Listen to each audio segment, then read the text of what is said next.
Welcome to the Unitarian Universalist Church of the Brazos Valley. My name is Josh Wilkinson, and I am your worship assistant today. I come to this church because we practice open minds.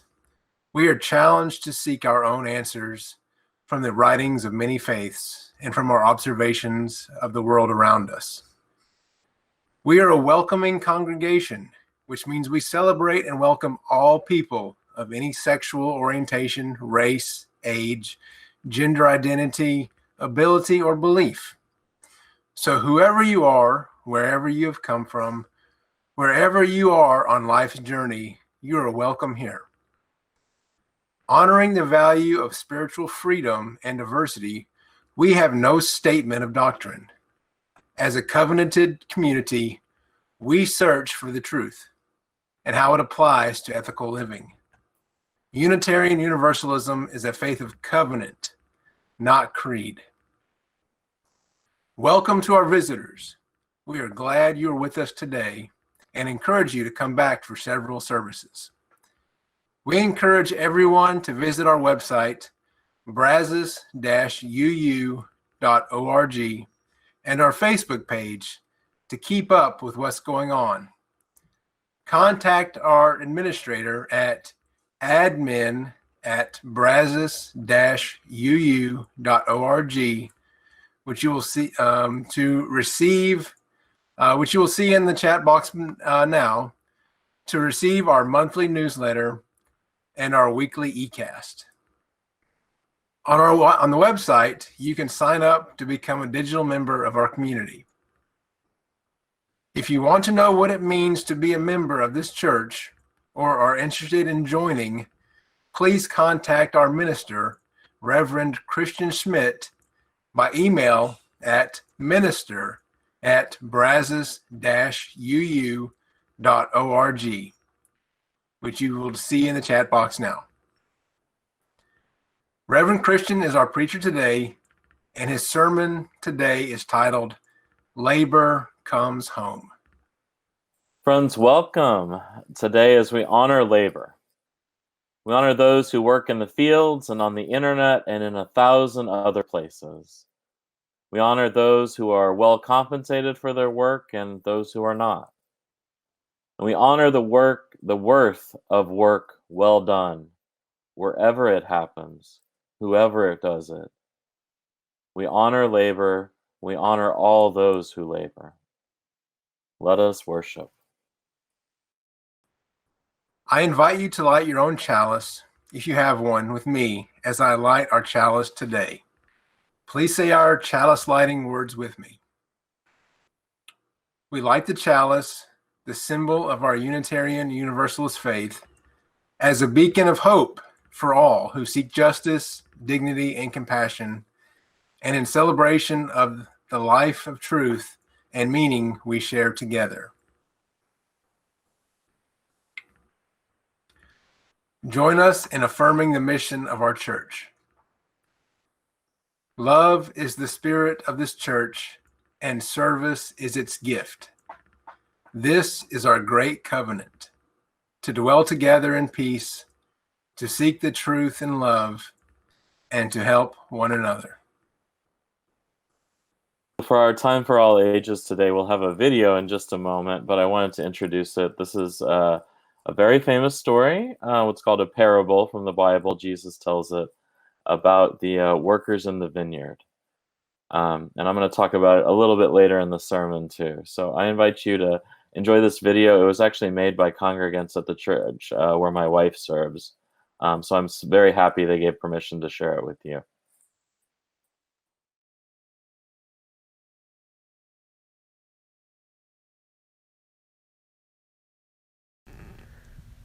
Once upon a time there was a landowner who went out early in the morning to hire workers for his vineyard. He agreed with the workers to give them a dinar a day, 1 coin, and sent them off to the vineyard. He went out again in the middle of the morning and saw some others standing in the marketplace with nothing to do. "You too can go to the vineyard," he said, "and I'll give you what's right." So off they went. He went out again about midday, and then in the middle of the afternoon, and did the same. Then, with only an hour of the day left, he went out and found other people standing there. "Why are you standing here all day with nothing to do?" he asked them. "Because no one has hired us," they replied. "Well," he said, "you too can go into the vineyard." When evening came, the vineyard owner said to his servant, "Call the workers and give them their pay. Start with the last and go to the first." So the ones who had worked for 1 hour came, and each of them received a dinar, 1 coin. When the first ones came, they thought they would get something more, but they too each received a dinar. When they had been given it, they grumbled against the landowner. "This lot who came last," they said, "have only worked for 1 hour, and they've been put on a level with us. And we did all the hard work, all day, and in the heat as well." "My friend," he said to one of them, "I'm not doing you any wrong. You agreed with me on 1 dinar, didn't you? Take it, it's yours, and be on your way. I want to give those who came at the end the same as you, or are you suggesting that I'm not allowed to do what I like with my own money?" And then they all had a dance party.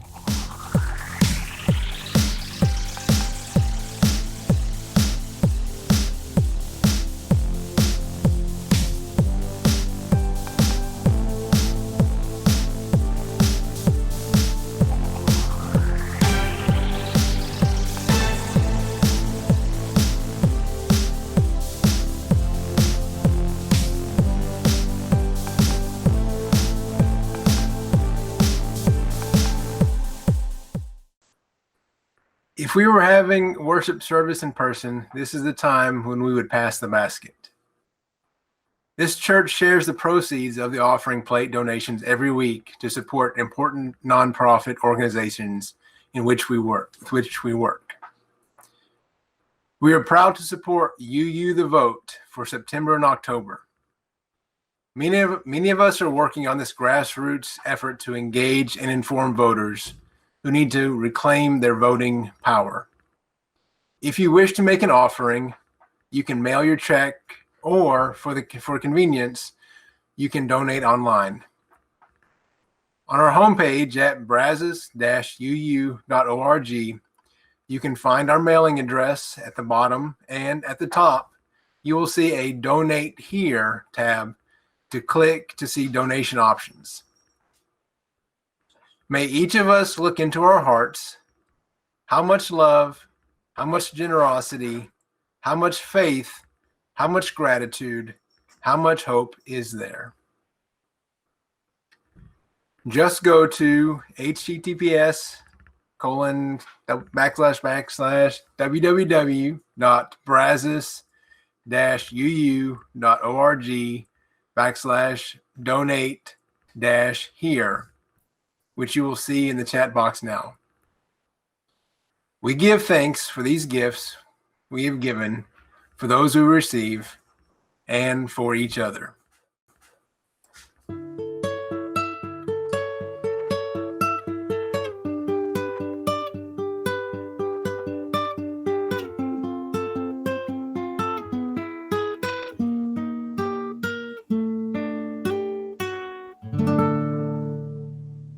Friends, I invite us all to take a moment to prepare ourselves for our time of quiet and prayer and sharing. Get your bodies comfortable, take a few deep breaths perhaps. Attempt to quiet your mind.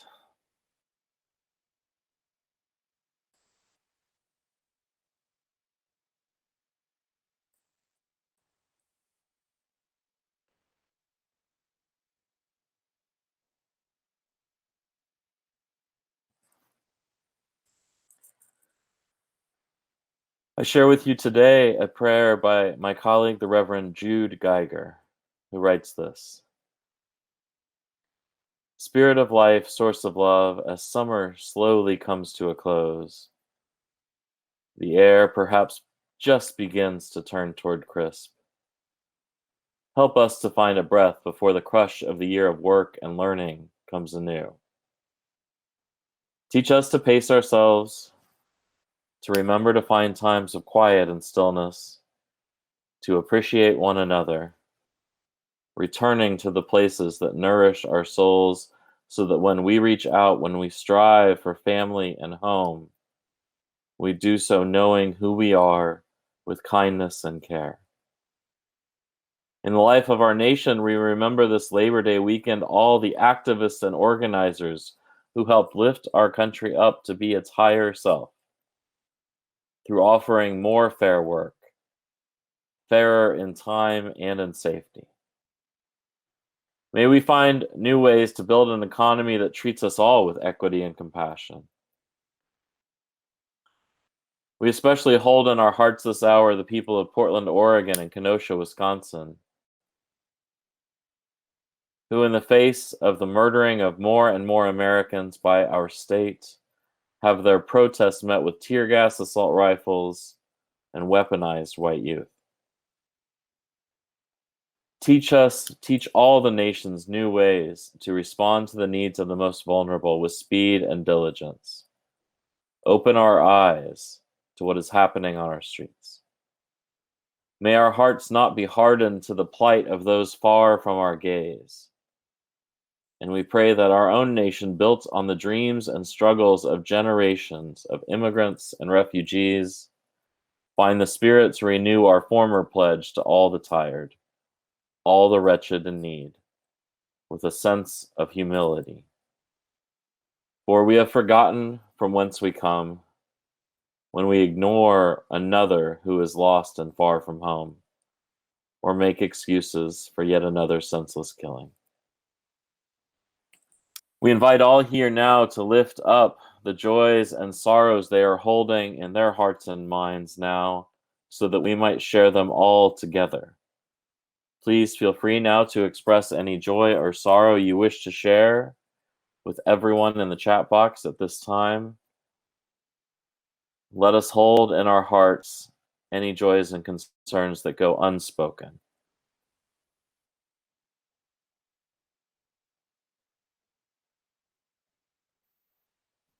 We lift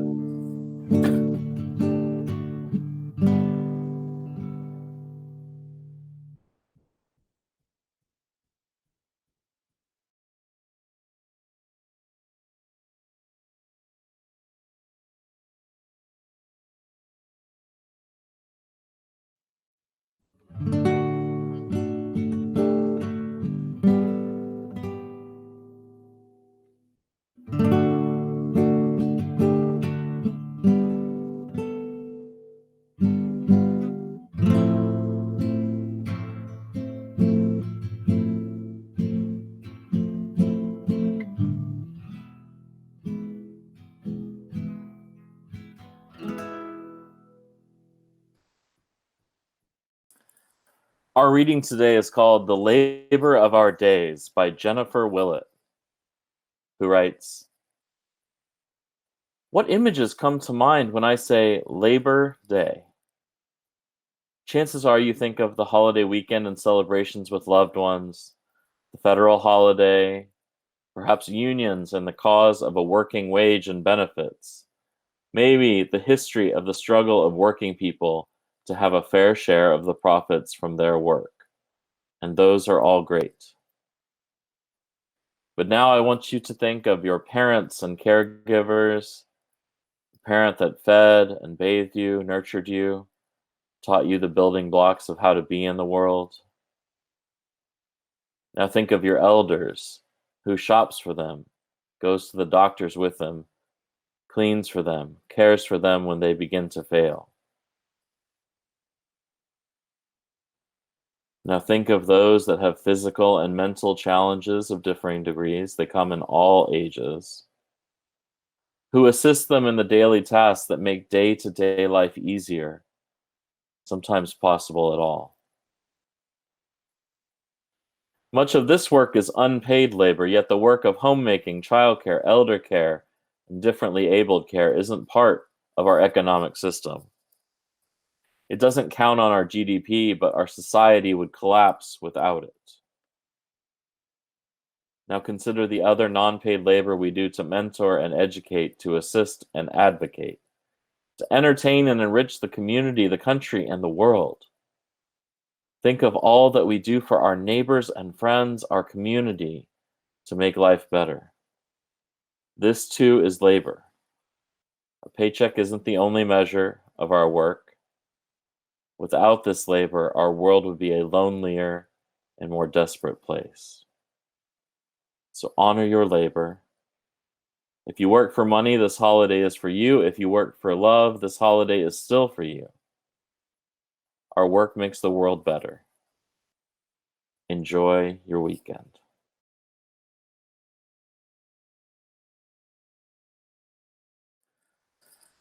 I always preach on labor on this Labor Day weekend. I think it's important for us to remember and to think about it, both in today and in our historical context. When I gave this title a month ago, I thought I would be preaching about the movement to working at home, the changes we've seen just in these last few months, much less the last couple decades. But I have some other thoughts to share today too, so I hope that you'll stay with me as I go from a little bit of topic to topic. Because it occurred to me in these last couple weeks that we see the power of labor most powerfully in its absence. And one of the forms that absence can take is a strike. When suddenly the engine that makes work and makes companies and makes services, that makes our whole economy and our society go, is gone, we notice. And so we see the power of labor. I know that a lot of us are not big sports fans, but I hope you still noted something powerful late last month when players in the National Basketball Association, in many ways following the brave lead of their female counterparts in the WNBA, the Women's National Basketball Association, went on a wildcat strike. That is, a strike without consulting their union. They decided to sit out games. In other words, to deprive their industry of their labor. Now, it was a short-lived strike. After the NBA and players met, they agreed to some changes and new initiatives. And from the players' perspective, part of the power of the strike was showing that they could do it, not necessarily needing to do it for months or even affecting the end of the season. The playoffs are now continuing. My beloved Rockets are up 1-0 over the Lakers in the early days of that series. And from the NBA, from that is management's perspective, they had a lot of incentive to make their players happy because more so than in many industries, the players are the league. Without them, there is no NBA. Those in management can be replaced. Those in many of the support facilities can be released, but there is no way to go find the best basketball players in the world again. You already have them. But in all industries, without work, without the labor, there is no industry. Without people, there's no economy, no society. It is each of us that creates those things, not that they create us. People have the power and we can choose to use it. And that, my friends, is a powerful spiritual statement about our world. So let me say it again. People are the thing that is worthy and wonderful. It is our lives that matter. The economy and the industry, the businesses, the universities need us to make them happen. They aren't truly in charge. We are. So one of my seminary professors was really interested in the concept of labor, of work, of how that interacts with our spiritual lives, of how what we do for work affects us and forms us. What, if anything, it says about who we are. His name is Dave Jensen, and he has a lovely, short, really good read of a book called Responsive Labor about this very thing. He offers resources for reflecting on how our work can inform our spiritual lives and what that means. Part of the idea of the book is that our work does not define our worth, but it can give us meaning, and it is a worthy endeavor, or at least work can be a worthy endeavor. And I've been thinking a lot about this in the context of our current societal moment, about a lot about this lately. Because what is work worth? We've heard a lot of people in the news saying that unemployment benefits of $600 a week are too much, since they might discourage people from going back to work, to which I say, as many others have, if that is too much, then you should be paying your workers better off for their work. I think of Jeff Bezos, the founder of Amazon, and his hundreds of billions of dollars of paper wealth, anyway. Is his work millions of times more valuable than that of one of his floor workers? Of course not. It's ridiculous. Or is his work so much more valuable than that of his ex-wife who helped him found the company, then left it in order to raise their children? That came up in their divorce proceedings, and I heard a lot of people, most of whom have no idea about the situation, with a lot of thoughts about what his work and her work might be worth or should be worth. We know that capitalism values certain kinds of work, the kinds that seem to produce profits generally, and doesn't value other work, or not very much. Doesn't value manual labor very highly. It tends not to value work in the home at all. It doesn't value work in many service industries, even though they keep us all going. We found out a lot about what is essential suddenly during a pandemic.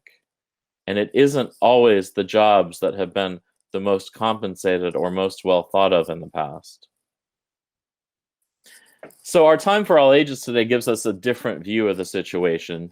Jesus' parable, that is a story that tells a lesson, gives us something to really think about. All of the workers get paid the same amount, no matter how long they worked. A lot of people read this story and think that the vineyard owner is not a very good businessman, and perhaps that's true, but there's a lot to think about there. Because the story challenges us to think not just about what work is worth, but what are people worth? The vineyard worker says, "Isn't it my money to do what I want with? Didn't you agree to it?" But moreover, aren't each of you worth this much? Isn't every person worthy of having enough to eat, to live? I read this parable over and over and come away with something different every time. It also made me think about my past. As some of you know, in March 2009, I was laid off from my job at the Bryan College Station Eagle. There were serious cuts in journalism, which was a struggling and still is a struggling industry. It was shockingly painful for me. Not only was I suddenly concerned about my finances, how would I keep paying my mortgage? But what did it say about me that my work, the work that had meant so much to me, that was apparently expendable? That my position could just be cut? Now, on some level, I knew it was more complicated than that. Some of my work would have to go on whether I was there to do it or not. Someone would have to pick up the slack. And some of it was work that they had decided had to end, even though it was valuable. That they simply couldn't afford to do some of the work I had done. On the financial side, I knew that there were supports I could use. I had already been doing some moonlighting work, so I had a little bit of income. I knew that I could get some unemployment benefits. I knew that I had family and friends I could lean on if it came to that. In short, I was better off than a lot of people. And still, it was scary. It's scary to be without work in a country that values you primarily for your labor.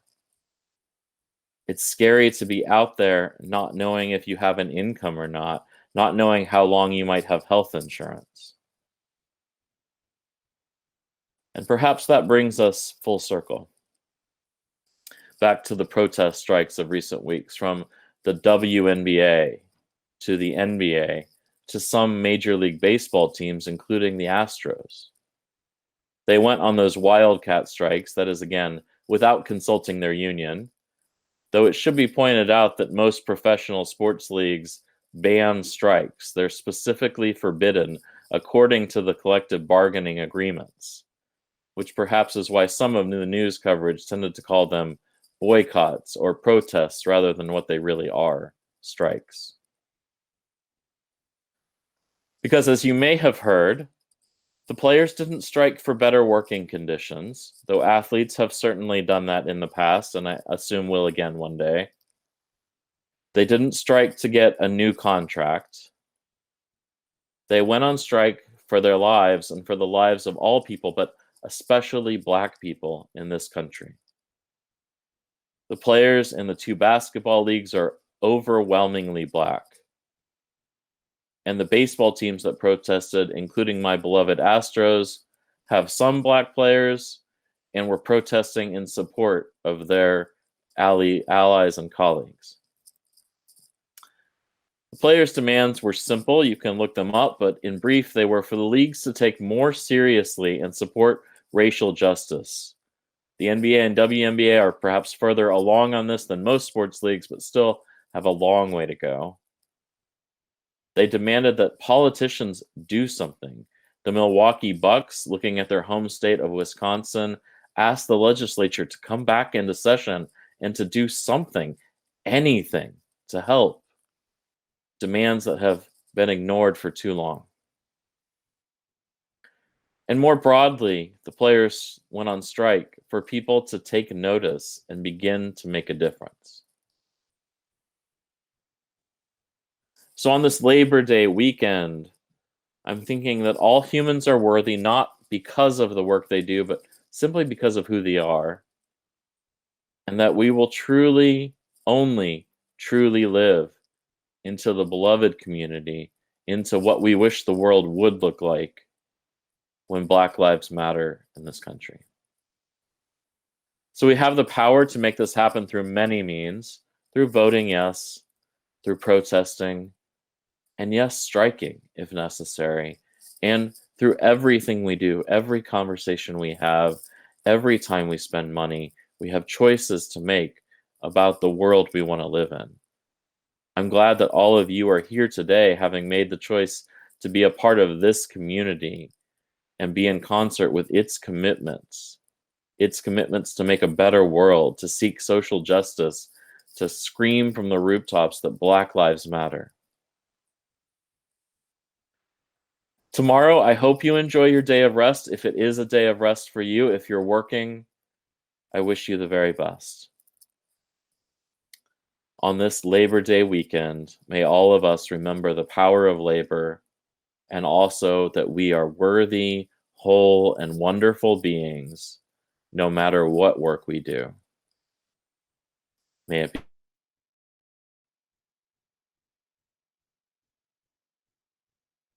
As we go marching, marching in the beauty of the day, a million darkened kitchens, 1,000 mill lofts gray, are touched with all the radiance that a sudden sun discloses. For the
Now, please join me in extinguishing the chalice. We extinguish this flame, but not the light of truth, the warmth of community, or the fire of commitment. These we carry in our hearts until we gather together again. Thank you. We have come together for this time of rest and reflection to think about the world and our place in it. In all our labor this week, may we find it worthy, may we find worth in it, and may we remember the worth already in ourselves. So go out into the world to do good work, whatever it may be. And tomorrow, may you find rest on this Labor Day. Our worship is ended and our service begins.